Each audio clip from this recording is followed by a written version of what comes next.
The best things you can do as a candidate to get a job is to be qualified and to be able to explain that to your interviewer to let them know why you're a good fit for their organization and how you'd be able to solve their problem that they currently have.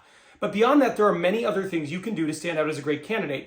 And some of those things is you can say phrases that will make you immediately appear more attractive as a candidate. In today's video, I'm going to give you 3 powerful phrases you can use during your interview to make yourself stand out as a great and hireable candidate.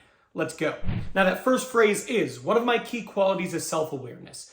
Being self-aware is a massive benefit to yourself. What does it mean? It means you know what your strengths are, but it also knows what your weaknesses are. It means you know how to address them, how to work on them, and how to position yourself for success in the job. So I think this is a great statement to say during an interview, and especially if you follow it up by saying, here are some of the things that I'm currently working on. Here are some of the things that I have found to be strengths of mine in the past and ways I've been able to make positive impacts for my prior organizations. Being self-aware is a great quality, and it's a quality that people don't talk about enough in the interview. So that's statement 1. Now, the second phrase I want to highlight is, my curiosity has helped me progress in some of my past positions. This is, if accurate, quite compelling. Because what are you saying here? What you're saying here is, I'm the type of person who's curious. I like to learn.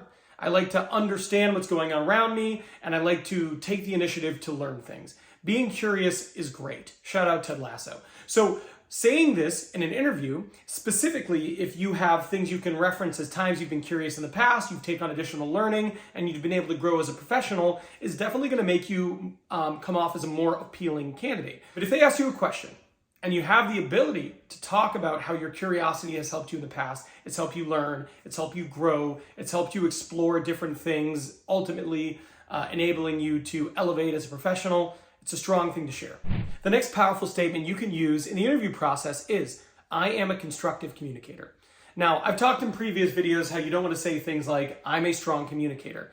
That doesn't really specify anything, right? That just means you're good at communicating according to a statement, right? But if you go, I'm a constructive communicator, what that means is you are someone who is willing to give constructive feedback. You're willing to be direct with people while not being offensive, right? It speaks to how you can use your communication ability in the workplace to better different situations. Now, whenever you make a statement like this, it makes sense for you to have examples, and that really goes for all 3 of these phrases. So if you're going to say something like this, you should have examples of in your past how you've given construction feedback to someone on your team and it has helped them. If you can do that in the interview process, it's going to make you stand out as someone who might be a good fit for the organization if they value communication and teamwork, which most organizations do. Now, just as there are things that are good to say in an interview, there are things that are not so good to say in an interview, or maybe even bad to say in an interview. So I made this video here. This video here is 5 things that you don't want to say in the interview. These things are all cliches,